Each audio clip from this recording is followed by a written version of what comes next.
ಇಸ್ರೇಲ್ನ ಭದ್ರತಾ ಪಡೆಗಳು ನಡೆಸಿರುವ ದೊಡ್ಡ ಕಾರ್ಯಾಚರಣೆಯನ್ನು ಪ್ರಧಾನಿ ಬೆಂಜಮಿನ್ ನೆತನ್ಯಾಹು ಬಹಿರಂಗಪಡಿಸಿದ್ದಾರೆ. ಗಾಜಾದ ಹಮಾಸ್ ಮುಖ್ಯಸ್ಥ ಮೊಹಮ್ಮದ್ ಸಿನ್ವರ್ನ ಕಥೆ ಮುಗಿಸಿರೋದಾಗಿ ಘೋಷಿಸಿದ್ದಾರೆ. ಇಸ್ರೇಲ್ನ ಪಡೆಗಳು ಮೇ 14ರಂದು ನಡೆಸಿರೋ ಏರ್ ಸ್ಟ್ರೈಕ್ನಲ್ಲಿ ಪ್ರಭಾವದಲ್ಲಿ ಹಮಾಸ್ ನಾಯಕ ಉಸಿರು ನಿಲ್ಲಿಸಿದ್ದಾನೆ. ಯಹ್ಯಾ ಸಿನ್ವರ್ನ ಸೋದರ ಮೊಹಮ್ಮದ್ ಸಿನ್ವರ್ ಇಸ್ರೇಲ್ ಮೇಲಿನ ದಾಳಿಗಳ ಮಾಸ್ಟರ್ ಮೈಂಡ್.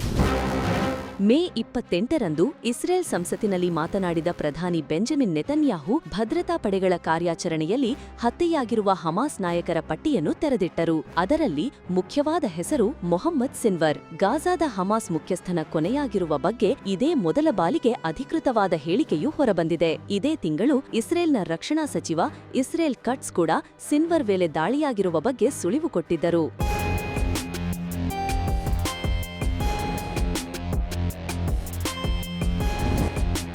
ಮೇ 13ರಂದು ಇಸ್ರೇಲ್ನ ಪಡೆಗಳು ಗಾಜಾದಲ್ಲಿ ದೊಡ್ಡ ಕಾರ್ಯಾಚರಣೆಯನ್ನು ನಡೆಸಿತ್ತು.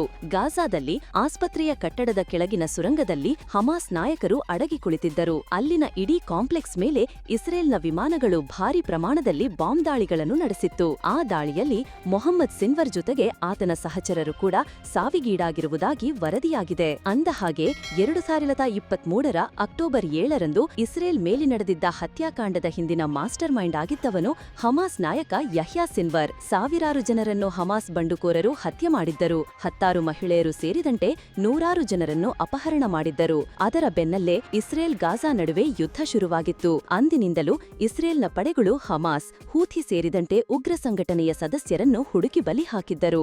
ಇಸ್ರೇಲ್ನ ಮಿಲಿಟರಿಯು 2024ರ ಅಕ್ಟೋಬರ್ನಲ್ಲಿ ಯಹ್ಯಾ ಸಿನ್ವರ್ ಅನ್ನು ಹೊಡೆದು ಹಾಕಿತ್ತು. ಅದೇ ಯಹ್ಯಾನ ಸೋದರ ಮೊಹಮ್ಮದ್ ಸಿನ್ವರ್. ಯಹ್ಯಾ ಹತನಾದ ಬಳಿಕ ಮೊಹಮ್ಮದ್ ಸಿನ್ವರ್ ಹಮಾಸ್ನ ನಾಯಕತ್ವ ವಹಿಸಿಕೊಂಡಿದ್ದನು. ಆಸ್ಪತ್ರೆಯ ಕೆಳಗೆ ಹಮಾಸ್ನ ಕಮಾಂಡ್ ಸೆಂಟರ್. ಗಾಜಾದಲ್ಲಿ ಹಮಾಸ್ ಮತ್ತು ಇಸ್ರೇಲ್ ಪಡೆಗಳ ಯುದ್ಧಕ್ಕೆ ಒಂದಷ್ಟು ದಿನ ವಿರಾಮ ಹಾಕಲಾಗಿತ್ತು. ಒತ್ತೆಯಾಳುಗಳನ್ನು 2 ಕಡೆಯವರು ಬಿಡುಗಡೆ ಮಾಡಿದ್ದರು. ಈ ನಡುವೆ ಇಸ್ರೇಲ್ ಮತ್ತೆ ಗಾಜಾದ ಮೇಲೆ ದಾಳಿಗಳನ್ನು ಶುರು ಮಾಡಿತ್ತು. ಮೊಹಮ್ಮದ್ ಸಿನ್ವರ್ ಹಮಾಸ್ನ ಅತಿ ದೊಡ್ಡ ನಾಯಕನಾಗಿ ಉಳಿದಿದ್ದ. ಗಾಜಾದಲ್ಲಿನ ಸುರಂಗಗಳಲ್ಲಿ ಅವಿತು ಕಾರ್ಯಾಚರಣೆ ನಡೆಸುತ್ತಿದ್ದ. ಖಾನ್ ಯೂನಿಸ್ನ ಯುರೋಪಿಯನ್ ಹಾಸ್ಪಿಟಲ್ನ ಕೆಳಗಿನ ಸುರಂಗದಲ್ಲಿ ಮೊಹಮ್ಮದ್ ಸಿನ್ವರ್ ಹಮಾಸ್ನ ಕಮಾಂಡ್ ಸೆಂಟರ್ ಸೃಷ್ಟಿಸಿಕೊಂಡಿದ್ದ.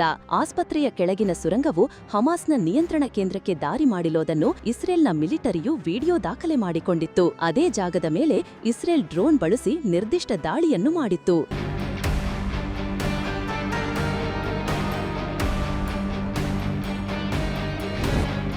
ಆ ದಾಳಿಯಲ್ಲೇ ಮೊಹಮ್ಮದ್ ಸಿನ್ವರ್ ಹತನಾಗಿರೋದನ್ನು ಪ್ರಧಾನಿ ಬೆಂಜಮಿನ್ ನೆತನ್ಯಾಹು ಇಸ್ರೇಲ್ನ ಸಂಸತ್ ಕೆನೆಸೆಟ್ನಲ್ಲಿ ಬಹಿರಂಗಪಡಿಸಿದ್ದಾರೆ. ಇಸ್ಮಾಯಿಲ್ ಹನಿಯೆ, ಮೊಹಮ್ಮದ್ ಡೈಫ್, ಯಹ್ಯಾ ಸಿನ್ವರ್ ಬಳಿಕ ಮೊಹಮ್ಮದ್ ಸಿನ್ವರ್ನ ಕಥೆಯನ್ನು ಮುಗಿಸಿರುವುದಾಗಿ ತಿಳಿಸಿದ್ದಾರೆ.